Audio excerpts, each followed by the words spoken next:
දකින්නේ පැලමුම් බීජ සලාදයක් මම හදලා තියෙන එක.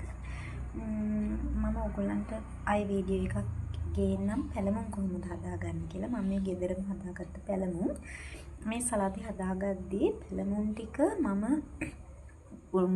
නටන උණු වතුරට ලුණු මිශ්‍ර කරලා විනාඩි 5ක් විතර ඒක භාජනයකට දාලා තියලා ඊට පස්සේ අයිස් වතුර එකකට දැම්මා.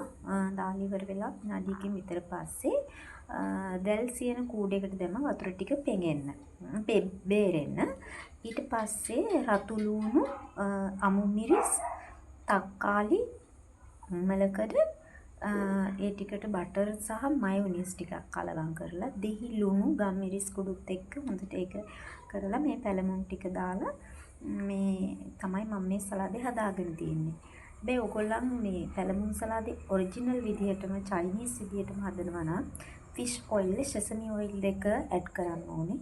ඉතින් මගේ ගෙදර ඒ දෙක නැහැ. ඒ නිසා තමයි මම ශ්‍රී ලංකන් වර්ෂන් විදිහට මේක චුට්ටක් වෙනස් කරේ. හැබැයි මේවත් රසයි.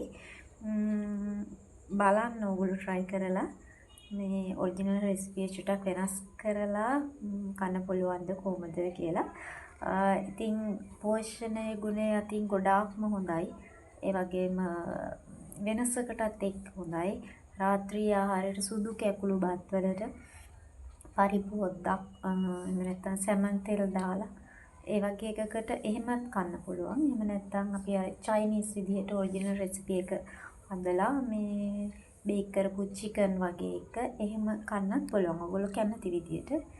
ඉතින් බලන්න ඔයාලා මේ try කරලා කොහොමද මේක